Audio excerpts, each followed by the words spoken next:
ចំនួន10វេបងប្អូនអរគ្នា2 3 4 5 6 7 8 9 10 Hello សួស្តីបងប្អូនថ្ងៃនេះគឺមកឆាទៀតហើយបងប្អូនឆាសាច់ជ្រូកកញ្ច្រាំជាមួយនឹងត្រប់អាំងបងប្អូនឥឡូវឆាសាច់ជ្រូកឲ្យឆ្អិនសិនហើយឆាត្រប់សាច់ជ្រូកកញ្ច្រាំនេះ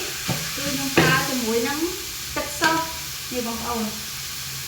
ឆាជាមួយនឹងទឹកស៊ុបប្រៃផ្អែមខ្ញុំមានបងគ្រឿងឲ្យផ្សេងទៀតទេឥឡូវចាប់ដើមឆាសាច់ជ្រូកយើងឲ្យឆ្អិនសិន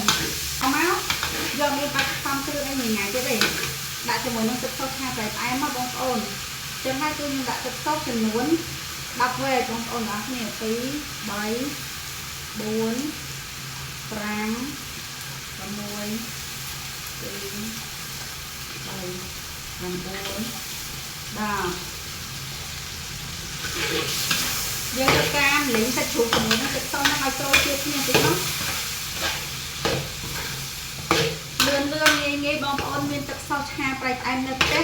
បងប្អូនចូលហូបលឿនហើយរសជាតិឆ្ងាញ់ទៀតមិនបាច់ភ្លក់ទេបងប្អូនទាំងអស់គ្នានឹងតែអែមហ្មង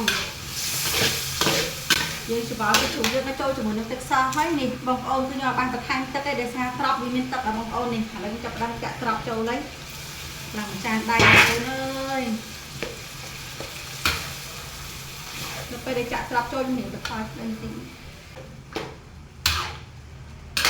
យើងមានទឹកស៊ុបប្រៃផ្អែមនៅផ្ទះគឺយើងធ្វើម្ហូបលឿនណាបងប្អូនទាំងអស់គ្នាអាសាធ្វើម្ហូបជើងមុនរសជាតិឆ្ងាញ់ហើយយើងមិនបាច់ហត់រត់ទៅថែមស្ករអំបិលប៊ីចេងអីញ៉ាំច្រើនទឹកត្រីច្រើនទេបងប្អូន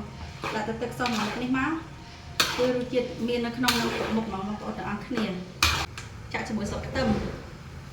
ហាន់អត់បងប្អូនដាក់តាមការចូលចិត្តបងប្អូនអត់ចូលចិត្តខ្ទឹមបាច់ដាក់ក៏បានតែចំពោះខ្ញុំឆាត្រប់ខ្ញុំដាក់ស្លឹកខ្ទឹមមកបងប្អូន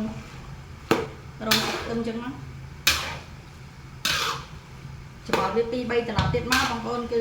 ញ៉ាំហើយលើទៅការព្រួយបងប្អូនមើលនេះមួយហុយដលោមឆាត្រប់ទៅសាច់ជ្រូកកញ្ច្រាំឆ្ងាញ់ឆាត្រប់សាច់ជ្រូកកញ្ច្រាំឆ្អិនរួចរាល់ហើយបងប្អូននេះឆា